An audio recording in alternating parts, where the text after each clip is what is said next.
Okay, so we are going to make some whipped coffee.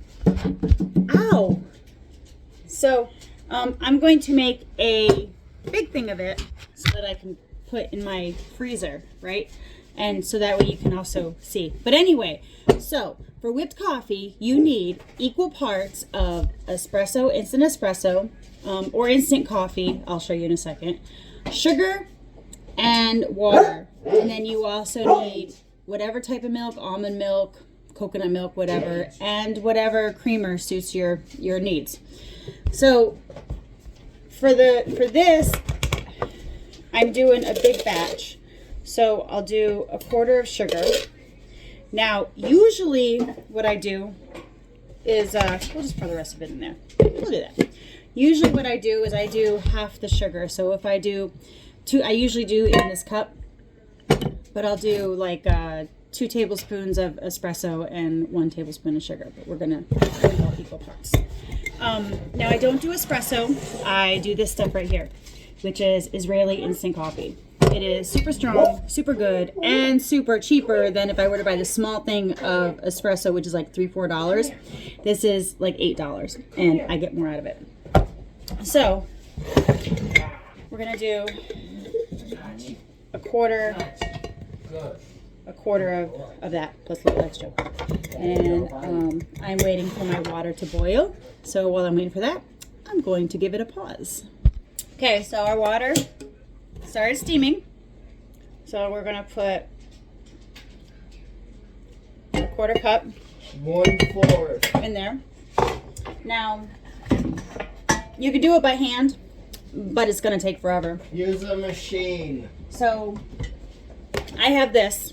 It's just the Hamilton Beach, or you can use a regular mixer or whatever. And so what you're gonna do is you're going to just go like this until it has the right consistency. Which, using this, it's gonna take a few minutes. So what I'm gonna do is I'm gonna pause it again, and when I get the consistency I need, I will do that.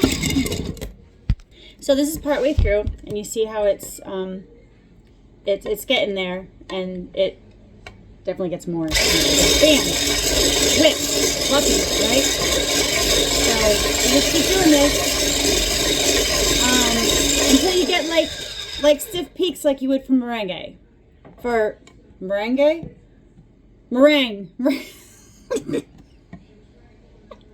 You get like stiff peaks like you would for a meringue. Or not. I mean, it depends on how bad you want to, how much you want to whip it. I try and get it as stiff as possible. So I'll be back. Okay, so here we have it. I don't know if you can see it, but it's, it's in there. So what I'm going to do,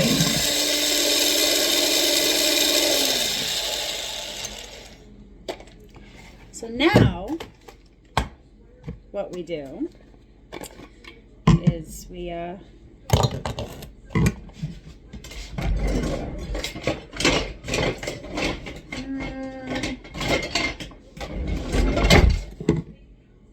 take this and we put some in there. How much or how little you put in there depends on how strong you want it. And for you, darling, I'm going to make it pretty strong. They will probably not like me at work, but I don't really care. Okay, maybe I do a little bit. But anyway, so you just put it in your container. That looks about right. And then we pour some milk in there.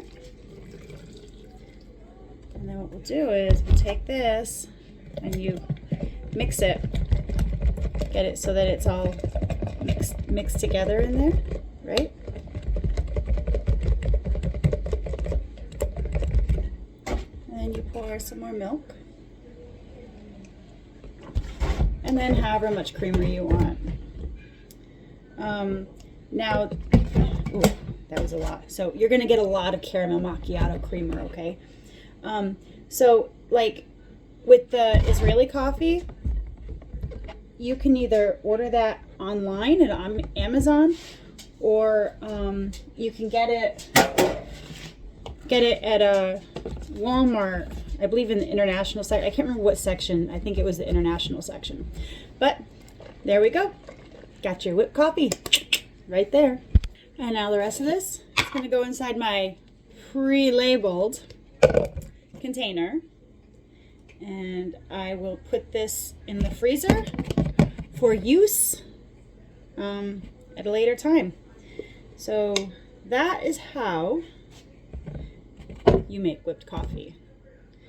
Super, super easy. And unless you use like a stand mixer or one of the hand mixers, even then, a stand mixer, I really wouldn't suggest making this any more than a quarter cup at a time, because as you saw, it does expand. So if you don't do it right, the top may get stiff and stuff, but the bottom won't, as I found out before, is through my 2 years of experimenting with this. So I would highly suggest just doing it a quarter at a time. And I wouldn't suggest using a shallow bowl.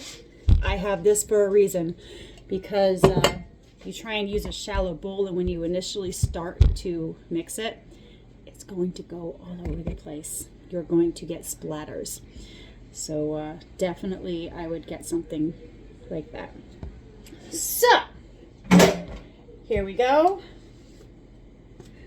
This is all ready, and this will go in my freezer, and I will use it as needed. This will only last me, I'd like to say, about 2 or 3 days, but I have kids in this house that love whipped coffee too, so this probably won't even survive the night. I'll probably have to make more tomorrow. But I hope you enjoyed it, and I hope it was easy enough for you, and I will talk to you later.